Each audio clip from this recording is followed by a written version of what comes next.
এই পর্বে আপনাদের সবাইকে সুস্বাগত জানাই। এই পর্বের আলোচ্য কিং লিয়ার, উইলিয়াম শেক্সপিয়ার রচিত ট্র্যাজেডি। 26শে মে 2022 এই পর্ব শুধুমাত্র ভেবে দেখতে পারেন এই চ্যানেলে সম্প্রচারিত। গল্প পাঠ ও সম্পাদনায় থাকবো আমি তমনাস। শুরু হচ্ছে উইলিয়াম শেক্সপিয়ার রচিত ট্র্যাজেডি কিং লিয়ার। ইংল্যান্ডের রাজা লিয়ার বয়স হয়েছে, দেশ শাসনের দায়ভার থেকে আজ মুক্ত হতে চান। ডেকে পাঠিয়েছেন তার 3 কন্যা গনেরিল, রিগান, কর্ডেলিয়া, 2 জামাতা অ্যালবেনি ও কর্নওয়ালের ডিউককে। লিয়ার ইংল্যান্ডের মানচিত্র দেখিয়ে বললেন তিনি তার রাজ্যকে 3 ভাগে ভাগ করে 3 মেয়েকে দিয়ে যেতে চান, যাতে ভবিষ্যতে কোনো ঝগড়াঝাটির উদ্ভব না হয়। বৃদ্ধ বয়সে লিয়ারের একমাত্র চাই শান্তি আর নিশ্চিন্তি। ছোট মেয়ে কর্ডেলিয়ার এখনও বিয়ে হয়নি, তবে তার স্বামিত্বের দাবিদার দুজনও উপস্থিত রয়েছেন। তারা হলেন ফ্রান্স ও বার্গান্ডির রাজা। কিন্তু রাজ্যের দায়ভারকে সঁপে দেওয়ার আগে মেয়েদের কাছে লিয়ার একটা প্রশ্ন রাখেন। মেয়েরা তাকে কতটা ভালোবাসেন সেটা জানতে তিনি খুবই ইচ্ছুক। প্রশ্নটা প্রথমে তিনি বড় মেয়ে গনেরিলকে করেন। গনেরিল বলে, বাবা, আমার ভালোবাসা ভাষায় ব্যক্ত করা সম্ভব নয়।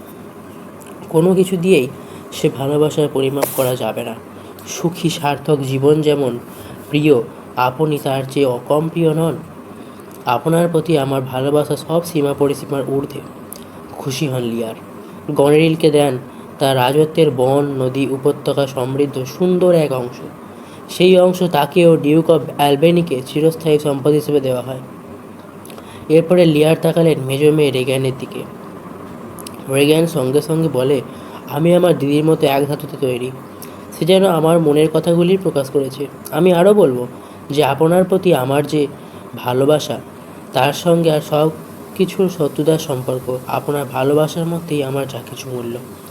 লিয়ার সন্তুষ্ট প্রকাশ করে জানালেন, তুমিও তোমার বংশধরদের তোমার দিদির মতোই সুন্দর একটা অংশ দিলাম। এখন আমার ছোট মেয়ে কি বলে দেখি। তার প্রতি আবার ফ্রান্স ও বার্গান্ডির রাজাও আগ্রহী। কিন্তু সবাইকে হচ্চকিত করে দিয়ে কর্ডেলিয়া জানায়, আমার কিছুই বলার নেই বাবা। সবচেয়ে বিস্মিত হন লিয়ার নিজে। কিছুই বলার নেই তোমার? কর্ডেলিয়া বলে, না। লিয়ার বললেন, ভেবে বলো, কিছু বলার না থাকলে তোমার ভাগ্যেও কিছু না থাকতে পারে। কর্ডেলিয়া জানায় সে অবশ্যই বাবাকে ভালোবাসে, কিন্তু স্বাভাবিকতার বাইরে গিয়ে নয়। সে বলে, আপনি আমায় বড় করেছেন, ভালোবেসেছেন, আমিও আমার কর্তব্য করেছি, আপনাকে সম্মান দিয়েছি। কিন্তু আমার দিদিদের ভালোবাসার পুরোটাই যদি আপনি পান, তাহলে তাদের স্বামীদের ভাগ্যে কি জুটবে? আমার বিয়ে হলে আমার ভালোবাসার ও যত্নের অর্ধেক তো স্বামীরও প্রাপ্য। তখন নিশ্চয়ই সবটাই আপনাকে দিতে পারবো না। ক্রুদ্ধ লিয়ার কর্ডেলিয়াকে তার প্রাপ্য সম্পত্তি থেকে বঞ্চিত করলেন। কেন্টের আর্ল বাধা দিতে গিয়ে তার কাছে অপমানিত হলেন। রাজা কর্নওয়াল ও অ্যালবেনি ডিউকদের বললেন ছোট মেয়ের জন্য নির্ধারিত সম্পত্তি নিজেদের মধ্যে ভাগ করে নিতে। লিয়া জানালেন তিনি 1 মাস করে 2 মেয়ে জামাইয়ের কাছে থাকবেন। সঙ্গে থাকবে 100 নাইট, যাদের খরচ বহন করবে তারাই। সেই সঙ্গে রাজা উপাধিটিও বজায় থাকবে লিয়ারের। কেন্ট আবার কিছু বলতে গেলে লিয়ার তাকে উপেক্ষা করলেন। কেন্ট ভাবেন, যেখানে তোষামোদে ক্ষমতার অপব্যবহার হয় সেখানে কিছুই করার নেই। তবু রাজাকে উদ্দেশ্য করে কেন্ট বললেন, রাজা, আপনার ছোট মেয়ে আপনাকে কোনোভাবেই কম ভালোবাসে না।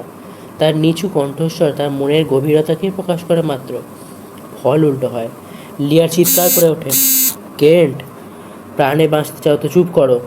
তারপর তিনি কেন্টকে রাজ্য থেকে বিতাড়িত করেন। চলে যাবার আগে কেন্ট কর্ডেলিয়াকে লক্ষ্য করে বলেন যে সঠিকভাবে ও সঠিক কথা বলে ঈশ্বর তার সহায় হন।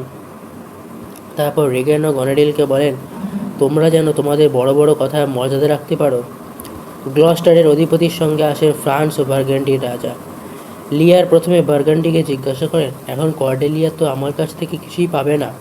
সে তাকে বিয়ে করবে, তাকে শুধু মেয়েকেই নিতে হবে। তাছাড়া আজ সে আমাদের ঘৃণার পাত্রী।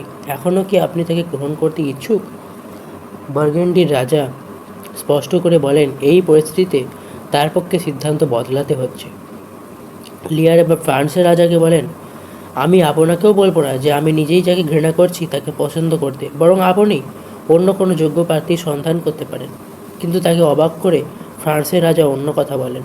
বলেন, এটা আশ্চর্যের ব্যাপার যে আপনার এতদিনকার স্নেহের পাত্রী, আপনার বৃদ্ধ বয়সের ভরসা, সামান্য কারণে আপনার ঘৃণার পাত্রী হয়ে গেল। ফ্রান্সের রাজার সহানুভূতি কর্ডেলিয়া হৃদয়কে নাড়া দেয়। সে বলে, আমি বাকপটু নই, মুখে এক মনে অন্য, এটা আমি হতে পারি না। কিন্তু এ তো অন্যায় কিছু নয়, হত্যা নয়, অপবিত্র কাজ নয়, অসম্মান নয়। তবু আমি আপনার ভালোবাসা হারিয়েছি। ভালো লাগছে যে একজনের সমবেদনা আমি পাচ্ছি। সব কিছুই হারিয়ে বসে নেই। ফ্রান্সের রাজা এবার নিজেই বার্গান্ডির রাজাকে জিজ্ঞাসা করলেন, আপনি কি কর্ডেলিয়াকে গ্রহণ করবেন? কারণ কর্ডেলিয়া নিজেই মস্ত সম্পদ। কিছুটা অস্বস্তির সঙ্গে বার্গান্ডির রাজা লিয়ারকে বললেন, রাজা, যদি আপনার প্রস্তাবিত অংশটুকুও কর্ডেলিয়াকে দেন তাহলে আমি তাকে গ্রহণ করতে রাজি। লিয়ার স্পষ্ট করেই জানালেন যে তার কথায় কোনো নড়চড় হবে না। বার্গান্ডির রাজা কর্ডেলিয়ার কাছে দুঃখ প্রকাশ করে বললেন, তুমি তোমার বাবার স্নেহ হারিয়েছ, তাই আমাকেও তুমি স্বামী হিসেবে পেলে না। কর্ডেলিয়াও দৃঢ়স্বরে জানিয়ে দিল যে যার ভালোবাসা আসলে সম্পদের প্রতি টান, তার স্ত্রী হতে তার বিন্দুমাত্র আগ্রহ নেই। ফ্রান্সের রাজা এবার কর্ডেলিয়ার দিকে এগিয়ে গেলেন। বললেন, বঞ্চিতা হয়েও তুমি তোমার মনের সম্পদে ধনী, ঘৃণিতা হয়েও তুমি ভালোবাসার যোগ্যা। আমি তোমাকে চাই, তোমার চারিত্রিক গুণাবলীও আমি গ্রহণ করতে চাই। তুমি আমাদের দেশের রানী হবে। বার্গান্ডির সমস্ত সম্পদের বিনিময়ে আমি তোমাকে ছাড়তে প্রস্তুত নই। কর্ডেলিয়া, তুমি তোমার দিদিদের কাছ থেকে বিদায় নাও। কর্ডেলিয়া গনেরিল ও রিগ্যানকে বললেন, যদিও তোমাদের আমি জানি, শুধু এইটুকু অনুরোধ যে বাবাকে দেখো। জবাবে গনেরিল ও রিগ্যান কর্ডেলিয়াকে বিদ্রুপ করে, তুমি আমাদের শিখিও না, বরং তোমার স্বামী দেবতাটিকে দেখো। কর্ডেলিয়া তার স্বভাবসুলভ নিচু গলায় বলে, সময়ই একদিন সব কিছু বলে দেবে। স্বামী সহ কর্ডেলিয়া চলে গেল। গনেরিল ও নিগিয়ান নিজেদের মধ্যে সলা পরামর্শ করতে থাকে। তাদের সমস্যা বাবাকে পালা করে রাখতে হবে, কিন্তু বাবার খামখেয়ালিপনাকে প্রশ্রয় দিতে তারা রাজি নয়। বয়সের সঙ্গে সঙ্গে লেয়ারের মেজাজের ঠিক ঠিকানা নেই। কেন্টের মতো প্রকৃত বন্ধুকেও তিনি বিতাড়িত করেছেন। গনেরিলের পরামর্শ, বাবার এই বদমেজাজের বিরুদ্ধে দুই বোনকে একসাথে দাঁড়াতে হবে ও কিছু একটা করতে হবে। এ বিষয়ে রিগ্যানও একমত। এইদিকে গ্লস্টারের প্রাসাদে তখন অন্য এক পরিকল্পনা চলছে। গ্লস্টারের অধিপতি দুই ছেলে, এডগার ও অ্যাডমন্ড। তবে অ্যাডমন্ড এডগারের প্রতি ঈর্ষান্বিত। সে গ্লস্টারের আইনসঙ্গত স্ত্রীর গর্ভজাত নয়, তাই তার ধারণা পরিবারের যা কিছু মর্যাদা ও ভালোবাসা তাই এডগারই পাচ্ছে। সে চায় যাতে গ্লস্টারের চোখে এডগার ছোট হয় ও বৃদ্ধ গ্লস্টার এডমন্ডের ওপর নির্ভরশীল হয়। তারই ব্যবস্থা করে ফেলেছে সে। লিয়ারের প্রাসাদ থেকে ফিরে এসে গ্লস্টার এডমন্ডকে দেখানে যা হয়েছে বললেন। কেন্টের নির্বাসনের কথাও জানালেন। তারপর এডমন্ডের কাছে কোনো খবর আছে কিনা জানতে চাইলেন। অনেক ভনিতার পরে এডমন্ড গ্লস্টারের হাতে তুলে দিল একটা চিঠি। বললে, সেটা তাকে দেওয়া এডগারের চিঠি। চিঠিতে এডগার লিখেছে, প্রচলিত ব্যবস্থায় আমাদের সম্পাদক ক্ষমতা লাভের জন্য বুড়ো বয়স পর্যন্ত অপেক্ষা করতে হয়, অথচ আমি ক্রমশ অলস হয়ে পড়ছি এবং শাসনের বন্ধনে অভ্যস্ত হয়ে পড়েছি। তুমি আমার কাছে এসো, অনেক কথা আছে। আমার ডেকে দেওয়া পর্যন্ত যদি বাবা নিদ্রিত থাকেন, তাহলে তার সম্পদের অর্ধেক তোমার ও তুমি আমার স্নেহভাজন হিসেবে জীবন কাটাতে পারবে। চিঠিটা অবশ্যই এডমন্ডের মস্তিষ্কে বসত ছিল, কিন্তু সরল স্বভাবের গ্লস্টার তা বুঝতে পারল না। বলল, ষড়যন্ত্র। আমার ছেলে এডগার এই চিঠি সে লিখতে পারল।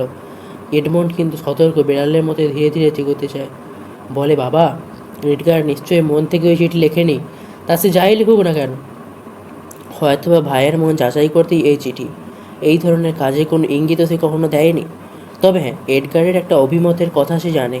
এডগার প্রায়ই বলে যে বাবার বয়স হলে ও ছেলেরা উপযুক্ত হলে বাবার উচিত আর্থিক হিসেব নিকেশের ভার ছেলেদের হাতেই ছেড়ে দেওয়া। রেগে গ্লস্টার প্রায় চিৎকার করে ওঠেন, শয়তান, শয়তান! ওর ওই শয়তানি বোনটাই চিঠিতে বেরিয়ে এসেছে। এডমন্ড পরামর্শ দেয়, যাই হোক না কেন, আরও জোরালো প্রমাণ ছাড়া এডগারের ওপর কোনো বিরূপ ধারণা করার দরকার নেই। এ ব্যাপারে কোনো ভুল হলে গ্লস্টারেরই সম্মানহানি হবে। এডমন্ড জানায়, তার চেয়ে বরং সে এমন ব্যবস্থা করে দেবে যাতে এডগারের অন্তরালের কথাবার্তা গ্লস্টার শুনতে পান। তখন সেই মতো ব্যবস্থা নিলেই হবে। গ্লস্টার বলেন, সেই ভালো। এডগার নিশ্চয়ই দানব নয়। এডমন্ড সায় দেয়, নিশ্চয়ই তাই নয়। গ্লস্টার চলে গেলে এডমন্ড মনে মনে প্রস্তুত হয় তার দূরভিসন থেকে বাস্তবায়িত করার জন্য, আর এডগারের জন্য অপেক্ষা করে। হাসি খুশি সহজ মানুষ এডগার ঘরে ঢুকে দেখে এডমন্ড যেন বেশ দুশ্চিন্তাগ্রস্তভাবে বসে আছে। বলে, কি ভাই, এত কি ভাবছো? এডমন্ড বলে, এবারে যে গ্রহণ হয়ে গেল বলে তার ফলাফলের ওপর একটা লেখা পড়ছিলাম, সেটা নিয়েই ভাবছি। সে লেখায় বলা হয়েছে গ্রহণের ফলে বাবা ও ছেলে মেয়েদের মধ্যে অস্বাভাবিক সম্পর্ক তৈরি হবে। তাছাড়া মৃত্যু, আকাল, পুরনো সম্পর্কের অবনতি, বন্ধুতে বন্ধুতে ছাড়াছাড়ি, বৈবাহিক সম্পর্কে বিশ্বাসভঙ্গ, এইসবের কথা বলা হয়েছে। এডগার হাসে, বলে, কতদিন এসব জ্যোতিষ টতিষ নিয়ে মাথা ঘামাচ্ছ? এবার এডগার বলে, আচ্ছা আচ্ছা, বল, তোমার সঙ্গে বাবার শেষ কবে দেখা হয়েছে? কেন, গত রাতেই? তুমি তার সঙ্গে কথা বলেছিলে? হ্যাঁ, 2 ঘন্টা ধরে। ভালো সম্পর্কের মধ্যে দিয়ে বিদায় নিয়েছিলে তো? না, তার চেহারায় কিংবা কথায় কোনো ক্ষোভের লক্ষণ দেখেছিলে? না, তেমন তো কিছু নজরে পড়েনি। এডমন্ড এবার বললে, ভালো করে ভেবে দেখো তো, তাকে কোনোভাবে অসন্তুষ্ট করেছিলে কি না? আমার মনে হয়েছে এখন তিনি তোমার ওপরে খুবই ক্ষুব্ধ। এডওয়ার্ড বলে, তাহলে কোনো বদমাশ নিশ্চয়ই আমার ক্ষতি করতে চায়। এডমন্ড বললে, আমারও তাই মনে হয়। তবে এ ব্যাপারে এখন তাকে কিছু বলো না, রাগটা একটু কমতে দাও। এখন বরং তুমি আমার ঘরে যাও। বাবা কি বলেন শোনার জন্য আমি তোমায় ডেকে নিয়ে আসবো। তবে বাইরে গেলে সঙ্গে অস্ত্র রেখো। অস্ত্র? এডগারের বিস্ময়ের অবধি থাকে না। এডমন্ড বলে, ভাই, আমি তোমায় সঠিক পরামর্শ দিচ্ছি, তবে আমি যে দেখেছি আর শুনেছি তাই বললাম। তবে আভাসে ইঙ্গিতে ঘাবড়াবার কিছু নেই। এডগার চলে যায়। এডমন্ড নিজের মনেই বলে, এডগারের পক্ষে কারো ক্ষতি করা দূরে থাক, কাউকে সন্দেহ করার অসম্ভব। তবে তার এই সরলতা, সুযোগ নেওয়াটা সহজ আর কাজ হওয়াটাই আমার উদ্দেশ্য। বুদ্ধি দিয়েই আমাকে আমার প্রাপ্য সম্পত্তি হস্তগত করতে হবে। অ্যালবেনির প্রাসাদে লিয়ার এবং তার 100 নাইট এসে রয়েছে, কিন্তু গনেডিলের কাছে অভিযোগ এসেছে যে তার বিদূষকের সঙ্গে খারাপ ব্যবহার করার জন্য লিয়ার গনেডিলের কর্মচারীদের একজনকে মেরেছেন। গনেডিল ঠিক করে এসব সে সহ্য করবে না। কর্মচারী ওসওয়াল্ডকে সে বলে লিয়ারের কাজে অবহেলা দেখাতে। তারপর বোঝাপড়া তার সঙ্গে বাবার। অলস বৃদ্ধ লোকটি রাজত্ব ছেড়েও রাজার মতো ব্যবহার পেতে চান, তাই তাকে শাস্তি দিতে সে দৃঢ় সংকল্প। গনেডিল অসওয়াল্ডকে নির্দেশ দেয় যে লিয়ারের নাইটদের প্রতিও যেন উপেক্ষা দেখানো হয়। সে জানে এই ঘটনায় লিয়ারের সঙ্গে তার বিরোধী সূচনা করবে। গনেডিল এও সিদ্ধান্ত নেয় এসব জানিয়ে বোনকে একটা চিঠি দেবে। অ্যালবেনির প্রাসাদে এসেছেন ছদ্মবেশে কেন্ট। প্রভু কর্তৃক বিতাড়িত হয়েও তিনি লিয়ারের পাশ থেকে তার সেবা করে যেতে চান। শিকার থেকে ফিরে লিয়ার রাতের খাবার চাইলেন। তারপর কেন্টকে দেখে জিজ্ঞাসা করলেন, তুমি কে? কেন্ট তার কাছে একটি কাজ চান। ভনিতা করেই বলেন, তিনি একজন সৎ ও গরিব মানুষ, রাজার মতোই গরিব। লিয়ার জিজ্ঞাসা করেন, তুমি কি আমায় চেনো? কেন্ট বলেন, না হুজুর, তবে আপনার মুখে প্রভুত্বের ছাপ রয়েছে। কি কাজ করবে তুমি? হুজুর, আমি ঘোড়ায় চড়তে পারি, গল্প বলতে পারি, আর মোটাভাবে মোটা মোটা কথা বলতে পারি। সাধারণ মানুষের পক্ষে আমি যোগ্য লোক, আর আমার সবচেয়ে বড় গুণ আমার ধৈর্য। কত বয়স তোমার? আগে গানের জন্য কোনো তরুণীকে ভালোবাসার মতো তরুণ নয়, আবার এত বুড়োও নয় যে কোনো মহিলা হলেই ভালো। আমার বয়স হলো গিয়ে 48। কেন্টের রহস্যে খুশি হয়ে লেয়ার বললেন, আচ্ছা আচ্ছা, তুমি আমার কাছে কাজ করো, কিন্তু এখন খিদেতে আমার পেট জ্বলছে, আমার এখন দরকার খাদ্য। অসওয়াল্ড এলে লিয়ার তার মেয়ের খামোজ করেন। অসওয়াল্ড বিড়বিড় করে কি বলে, তারপর চলে যায়। লিয়া রেগে ওঠেন ও একজন নাইটকে তাকে ডেকে আনতে বলেন। নাইট ফিরে এসে জানায় যে অসওয়াল্ড জানিয়েছে আপনার মেয়ের শরীর ভালো নয়। লিয়া রাগতভাবে বলেন, কিন্তু ও বেটাকে ডাকা সত্ত্বেও এলো না কেন? নাইট বলে, স্যার, ও তো সরাসরি বলেই দিল যে সে আসতে পারবে না। লিয়ারের রাগ চরমে ওঠে, আসতে পারবে না? নাইট বলে, হুজুর, কি হয়েছে বলতে পারছি না, তবে আমার মনে হচ্ছে আপনি এখানে তেমনভাবে সমাদৃত হচ্ছেন না। তাই মনে হচ্ছে তোমার? নাইট বলে, ভুল হলে ক্ষমা করবেন।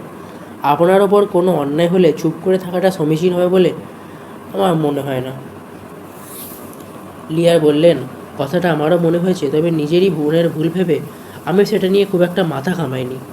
তারপর একজন অনুচরকে বললেন তার মেয়েকে গিয়ে বলতে যে তার সঙ্গে তিনি কথা বলতে চান। ইতিমধ্যে অসওয়াল্ড ফিরে এলে লিয়ার বিদ্রুপের সঙ্গে বলে ওঠেন, এই যে মহাশয়ের আসা হয়েছে। তা মহাশয়, বলুন তো আমি কে? আজ্ঞে, আমার মালকিনের বাবা। লিয়া চিৎকার করে ওঠেন, আমার মালকিনের বাবা? পাজি, হতভাগা, বদমাস, কুকুর, সামান্য চাকরের কি আস্পর্ধা? অসওয়াল্ড বলে, মাফ করবেন কর্তা, আমি ওগুলো কোনোটাই নই। লিয়ার আরও রেগে অসওয়াল্ডকে মারতে থাকেন। এই গণ্ডগোলের মধ্যে কেন্ট ধাক্কা দিয়ে অসওয়াল্ডকে বের করে দেন। ভৃত্যবেশী কেন্টের ওপর খুশি হন লিয়ার। কনেডিল আসে, তার ভুড়ো কুচকে আছে দেখে লিয়ার বলেন, কী ব্যাপার কন্যা, সম্প্রতি তোমার চোখের ভুরু প্রায় কুঁচকে থাকছে কেন? গনেরিল অভিযোগ করে, বাবা, আপনার প্রশ্রয়ে শুধু আপনার বিদূষকই নয়, অন্যান্যরাও প্রতি মুহূর্তে ঝগড়াঝাটি দাঙ্গা হাঙ্গামা করছে। আমি ভেবেছিলাম আপনাকে বলে কিছু কাজ হবে, কিন্তু এখন আমার মনে হচ্ছে আপনি নিজেই তাদের রক্ষাকর্তার ভূমিকা নিচ্ছেন। আমি আপনার শুভবুদ্ধির ওপর নির্ভর করেছিলাম, কিন্তু দেখছি সম্প্রতি আপনি আপনার সেই শুভবুদ্ধি হারিয়েছেন। লিয়ারের ডাক চরমে ওঠে, কিন্তু গনেরিল বলে চলে, বাবারা, আপনি আমার উদ্দেশ্যটা সঠিকভাবে বোঝার চেষ্টা করুন। আপনার বয়স হয়েছে বলেই আপনার আরও বুঝদার হওয়া উচিত। আপনি রয়েছেন ভালো কথা, কিন্তু আপনার সঙ্গে রয়েছে 100 নাইট, তারা উশৃঙ্খল, দাঙ্গাবাজ, আর তাদের খাওয়া দাওয়া আর আমোদ আহ্লাদের চাপে আমাদের প্রাসাদকে যেন সরাইখানা বলে মনে হচ্ছে। আপনার অনুচরদের সংখ্যা কিছু কমালে হয় না? যারা আপনার সম্মান রাখতে জানে এমন 50 জনকে আপনি রাখুন, বাকিদের বিদায় দিন। গনেরিলের কথায় রাগে উন্মত্ত লিয়া চিৎকার করে ওঠেন, আমার ঘোড়া তৈরি করো, আমার অনুচরদের জড়ো হতে বলো, আমি তোমার কষ্ট দেব না। আমার এখনও এক মেয়ে আছে। অ্যালবেনি এসে লিয়ারকে শান্ত করতে চেষ্টা করেন, কিন্তু লিয়ারকে তখন থামায়কে। তার চেয়ে রোজ অগ্নিয়গির অগ্নিস্রোতের মতোই বেরিয়ে আসে। ছুটে বেরিয়ে যান লিয়ার। গনেরিল বলেন, মানুষটার উচিত শিক্ষাই হয়েছে। 100 জন নাইট, তার মানে যত অভাব অভিযোগ ঝঞ্ঝাট, আর তার মানে তার দয়ার ওপরই আমাদের অস্তিত্ব নির্ভর করবে। অ্যালবেনি বলেন, তুমি হয়তো একটু বেশি ভাবছো। গনেরিল বলে, আশঙ্কার শেষ রাখতে নেই। গনেরিল আলো জানালো যে সে সব তার বোনকে জানিয়েছে। অসওয়াল্ডকেও গনেরিল বোনের কাছে তো হলো, তবে ভালো না খারাপ তা ভবিতব্য জানে। অ্যালবেনি ডিউকের প্রাসাদের সামনে মিলিত হলেন লিয়ার, কেন্ট ও বিদূষক। লিয়ার কেন্টকে দ্রুত গস্টার ও রিগ্যানের কাছে নিয়ে গিয়ে সব জানতে বললেন। বিদূষকের সঙ্গে কথায় কথায় লিয়ার প্রকাশ করেন যে তার ছোট মেয়ে কর্ডেলিয়ার প্রতি তিনি যে অন্যায় করেছেন সেটা আজ উপলব্ধি করছেন। বিদূষক এও মনে করিয়ে দেয় যে সমস্ত ক্ষমতা পরিত্যাগ করেও লিয়ারের পক্ষে ভুল হয়েছে। ঘোড়া তৈরি হলে বিদূষককে সঙ্গে নিয়ে লিয়ার বেরিয়ে পড়েন। গ্লস্টারের দুর্গে এডমন্ড জানতে পারে যে কর্নওয়ালের ডিউক ও রেগ্যান সেখানে আসছে। যদিও আসার কারণ তার কাছে স্পষ্ট না হয়, তবে এডমন্ডের মনে হয় তাতে তার কাজের সুবিধেই হবে। এরপর সে এডগারকে ডাকতে থাকে। এডগার বলে চলে, বাবা এখানে তোমার ওপর নজর রেখেছেন, তুমি এখান থেকে তাড়াতাড়ি চলে যাও। এই অন্ধকারে পালানোই সুবিধাজনক। আচ্ছা, তুমি কি কর্নওয়ালের ডিউকের বিরুদ্ধে কিছু বলেছো? তিনিও রিগ্যান আজ এখানে আসছেন। অ্যালবেনির ডিউকের বিরুদ্ধেও নাকি তার লড়াই। এডগার বলে, এসবের বিন্দু বিষয়ক কিছুই সে জানে না। এরপরে এডমন্ড একজন পাকা অভিনেতার মতো অভিনয় করে চলে। ভয় পেয়ে এডগার সত্যিই বলে যায়, আর এডমন্ড নিজের শরীরে তরোয়ালে খোঁচা দিয়ে একটু রক্ত বার করে বাবা বাবা বলে ডাকতে থাকে। গ্লস্টার ভিক্টরের সঙ্গে ছুটে এসে জিজ্ঞাসা করলেন, শয়তানটা কোথায়? এডমন্ড বললে, এখানেই খোলা তরোয়াল হাতে সে দাঁড়িয়েছিল, আবার এখান দিয়েই পালালো। গ্লস্টার চাকরদের বললেন যেভাবে হোক তাকে ধরতে। ঘটনার বিবরণ দিতে গিয়ে এডমন্ড বলে, সে আমাকে বলেছিল আপনাকে হত্যা করতে। আমি বললাম পিতৃহত্যা করলে দেবতাদের অভিশাপ লাগবে। বাবা ছেলের বন্ধন যে চিরন্তন শক্তিশালী। আমার অন্য মনোভাব দেখে সে খোলা তরোয়াল দিয়ে আমায় আক্রমণ করলো, কিন্তু আমার লড়াকু চেহারা কিংবা চিৎকারে ভয় পেয়ে পালিয়ে গেল। শরীরের রক্তটাও এডমন্ড দেখাতে ভুললে না। গ্লস্টার বললেন, ঠিক আছে, তাকে পালাতে দাও, এ রাজ্যে থাকলে ধরাতে পড়বেই। আজ মহান ডিউক এখানে আসছেন, আমি তার সামনে খোলাখুলি ঘোষণা করব, যে যে তাকে ধরে এনে দিতে পারবে সে উপযুক্তভাবে পুরস্কৃত হবে, আর যদি কেউ তাকে লুকিয়ে রাখে তাহলে তার শাস্তি মৃত্যু। এডমন্ড এডগারের বিরুদ্ধে অনেক কিছু বলে চলে। গ্লস্টার ক্রমশ উত্তেজিত হন। এমন সময় সদর বলে কর্নওয়ালের ডিউক ও রিগ্যান এসে পড়েন। কর্নওয়াল বলেন, আসার সময় একটা অদ্ভুত খবর শুনলাম, সেটা কি সত্যি? রিগ্যান যোগ করে, খবরটা সত্যি হলে কোনো শাস্তি তো যথেষ্ট হবে না। গ্লস্টার হাহুতাশ করতে থাকেন। আমার বুক একদম ভেঙে গেছে ম্যাডাম।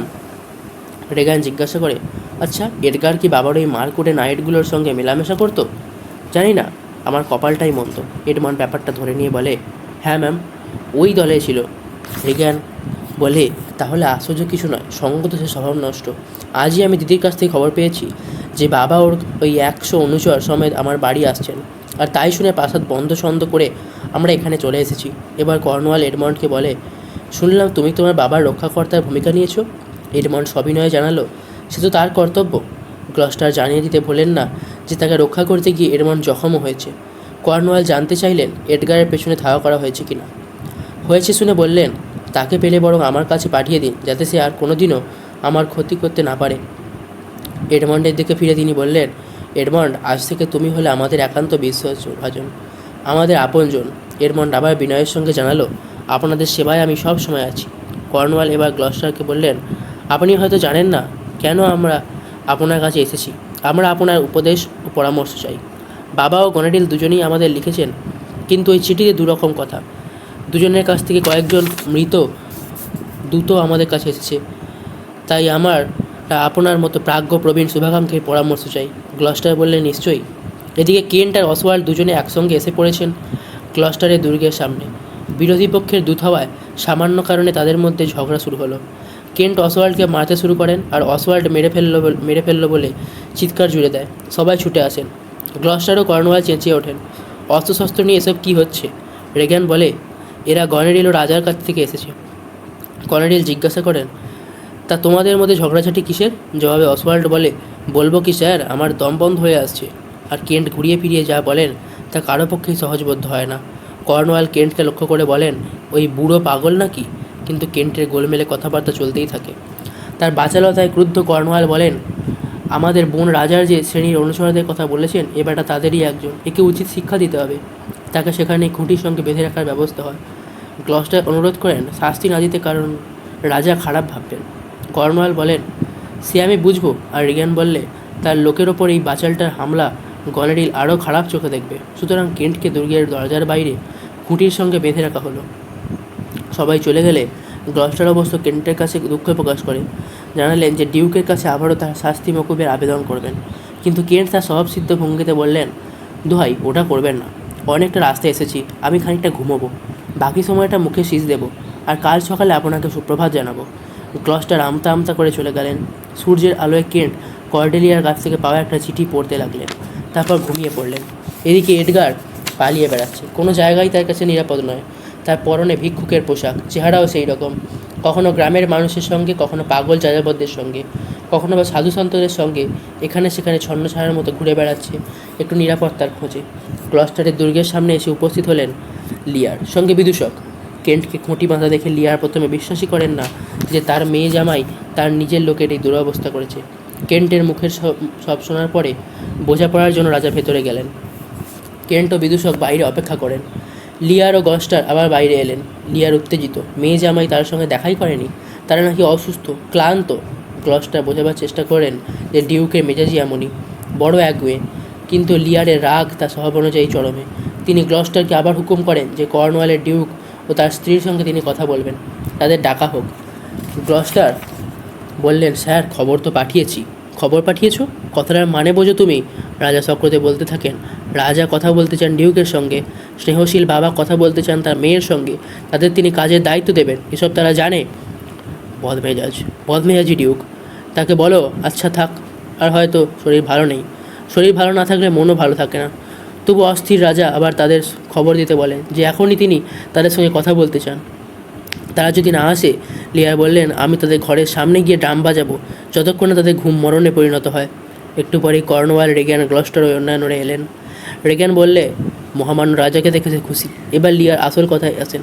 তিনি শুরু করেন গণেডিলের আচরণের প্রসঙ্গ দিয়ে। বাবাকে সমর্থনের বদলে রেগ্যান বলে, একটু ধৈর্য ধরুন বাবা, বোধহয় আপনি তাকে ভুল বুঝেছেন। আমার দিদি তার কথা রাখছে না, এটা আমি ভাবতেই পারি না। সে যদি আপনার অনুসরতে দাঙ্গা মারামারি আটকানোর চেষ্টা করে থাকে, তাহলে নিশ্চয়ই তার যুক্তিসঙ্গত কারণ রয়েছে।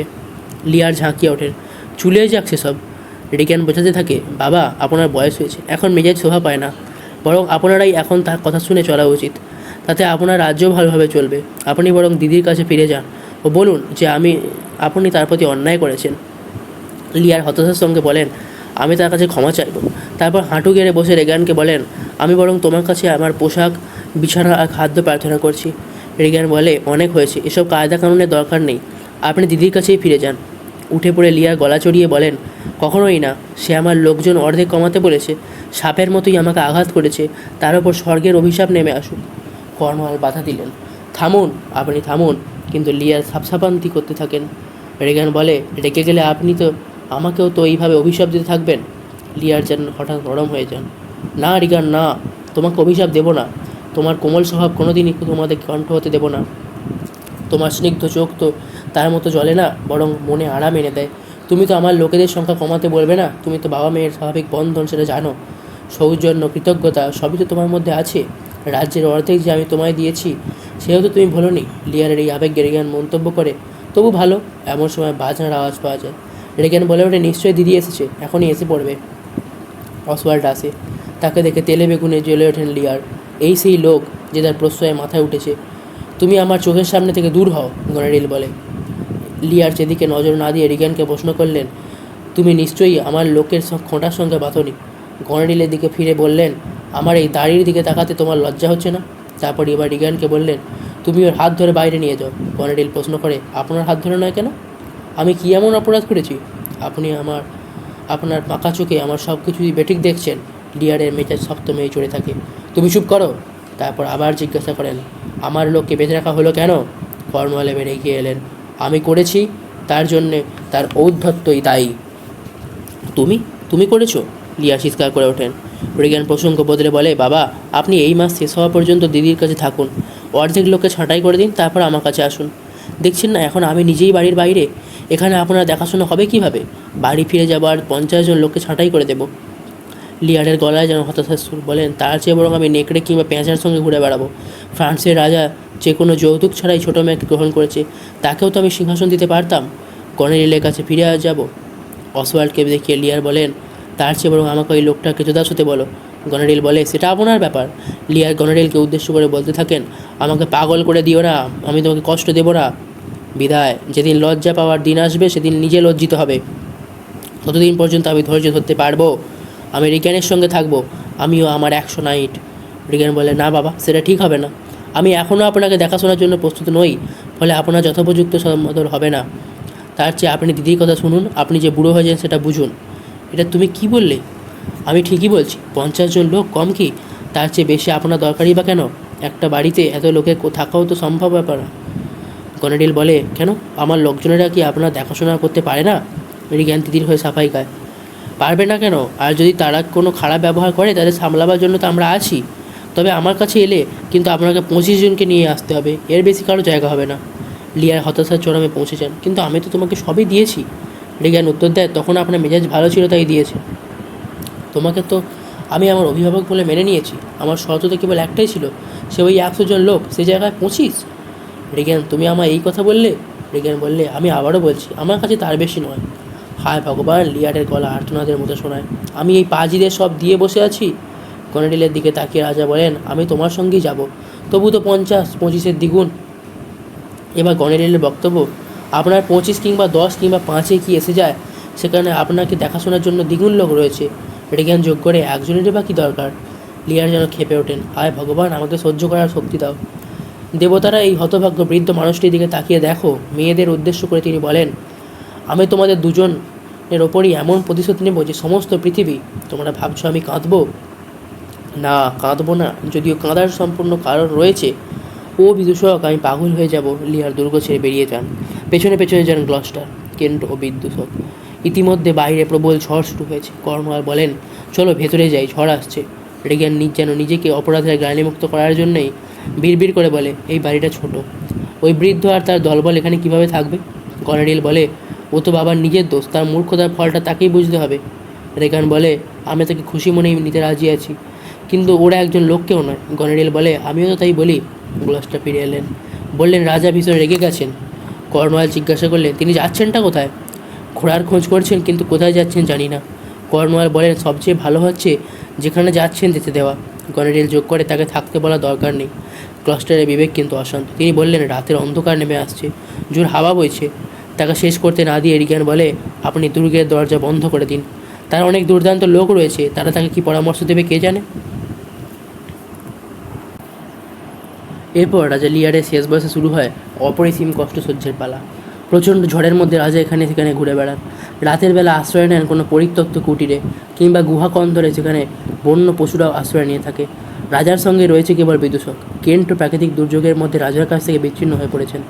কেন্ট অবশ্য এক ভদ্রলোকের ফ্রান্সের দিকে পাঠিয়েছেন, উদ্দেশ্য কর্ডেলিয়াকে বলে কিছু একটা ব্যবস্থা করা। এই কষ্টের মধ্যেও বিদূষক তার মজাদার কথাবার্তার মধ্যে দিয়ে রাজার মনের আঘাতকে কিছুটা লাঘব করার চেষ্টা করে। একটা কুঁড়ে ঘরে কেন্ট খুঁজে পান রাজা ও বিদূষককে। ওই প্রাকৃতিক দুর্যোগ আর শারীরিক কষ্টের মধ্যেও রাজা কিন্তু দমে যাননি। কেন্টকে বলেন, অভিজ্ঞতার মধ্যে দিয়ে এসে আজ আমি অনেক কিছু বুঝতে পারছি। তোমার ঠান্ডা লাগছে? আমারও লাগছে। ঘরগুলো গেল কোথায়? রাজা বলেন, আমাদের প্রয়োজনের ব্যাপারটা অদ্ভুত, তাই না? একটা সামান্য জিনিসও মূল্যবান হয়ে উঠতে পারে। বিদূষক, একসময় আমি নিজেকে ছাড়া ভাবিনি। আজ আমার হৃদয়ের একাংশ তোমার দুঃখে দুঃখী। বিদূষক অবশ্য আপন মনে গান গায়। গ্লস্টারের পাশাতে গ্লস্টার এডমন্ডকে বলেন, ভালো লাগছে না, সমস্ত ব্যাপারটা আমার ভালো লাগছে না। আমি চেয়েছিলাম বৃদ্ধ রাজার দেখাশোনা করতে, কিন্তু তারা আমার বাড়িতে এসে আমার ওপর হুকুম চালালো, তার হয়ে কিছু করতেও দিলে না, বলতেও দিলে না। ছায় দিয়ে এডমন্ড বলে, হ্যাঁ, রাজার প্রতি খুবই অস্বাভাবিক ও বর্বর আচরণ করেছে। গ্লস্টার বলেন, আমার কাছে খবর আছে ডিউকদের মধ্যে বিভেদ দেখা দিয়েছে। আজ রাতে একটা চিঠি পেয়েছি, এ সম্পর্কে এখন কিছু বলা যাবে না। তবে আজ রাজা যে আঘাত পেয়েছেন তার মূল্য সবাইকেই কড়ায় গণ্ডায় শোধ করতে হবে। আমাকেও রাজার পক্ষেই কাজ করতে হবে।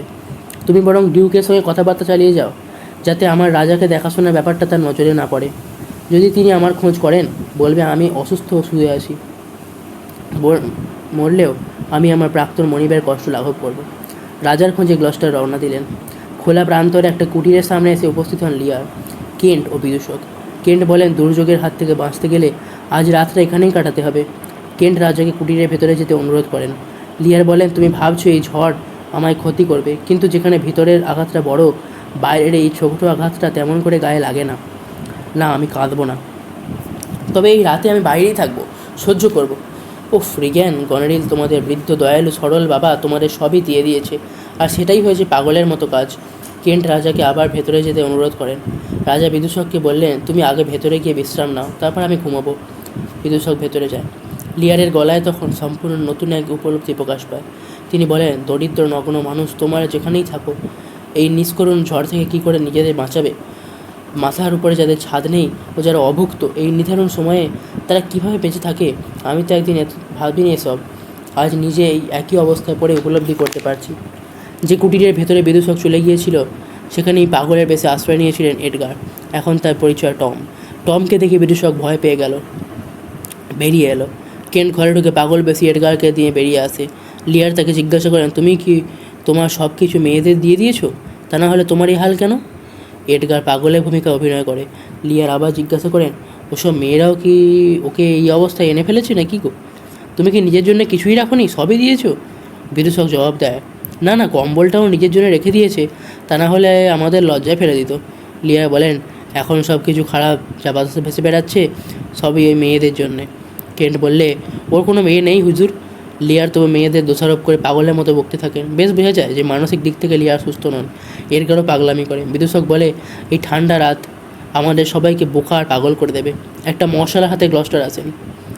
গ্লস্টারের কাছে এডগার নিজেকে দুঃখী টম বলে পরিচয় দেয়, তারপর পাগলের মতো কথা বলে চলে। গ্লস্টার তাকে চিনতে পারে না। গ্লস্টার লিয়ারকে বলে, আপনি আমার সঙ্গে চলুন, আপনার মেয়েদের কঠোর আদেশ পালনের মধ্যে দিয়েই আমার কাজ শেষ করতে পারে না।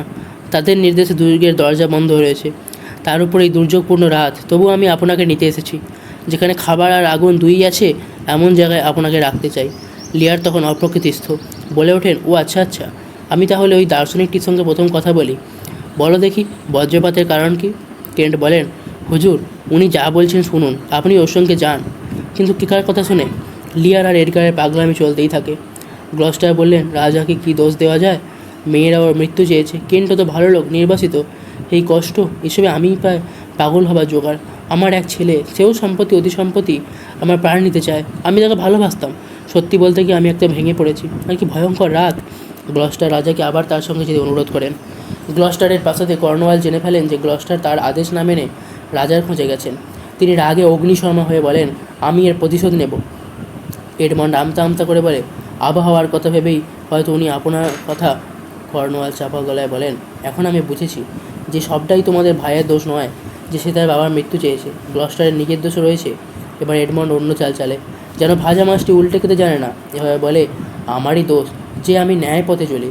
এরপর একটা চিঠি কর্নওয়ালের দিকে এগিয়ে দিতে বলে, এই চিঠিটার কথাই তিনি বলছিলেন, তা থেকে মনে হয় উনি ফ্রান্সকে সাহায্য করতে চান।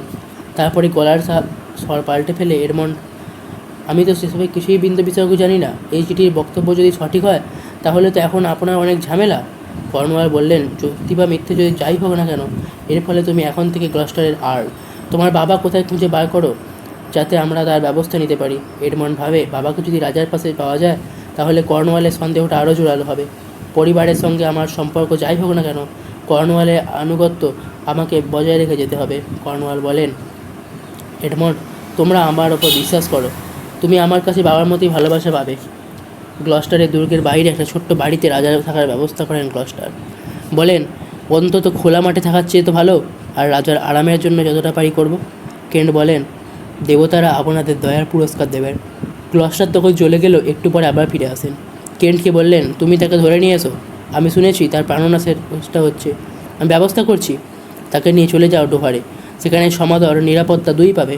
আধ ঘন্টা দেরি হলে রাজার প্রাণ, সেই সঙ্গে তোমারও এবং যারা তাকে বাঁচাতে যাবে সকলের জীবনই খরচের পাতায়। কেন্ট ও বিদূষক রাজাকে ধরাধরি করে নিয়ে যায়। এডগার মন্তব্য করে, দুঃখকে যখন কেউ ভাগ করে নেয় তখন দুঃখকে তত কঠিন মনে হয় না। যে দুঃখ একা ভোগ করে তার আঘাতটা মনে পড়ে অনেক গভীরে। আজ দুঃখের সঙ্গী হয়ে নিজের কষ্ট কম ও বহনযোগ্য মনে হচ্ছে। গ্লস্টারের দুর্গ তখন সরগরম।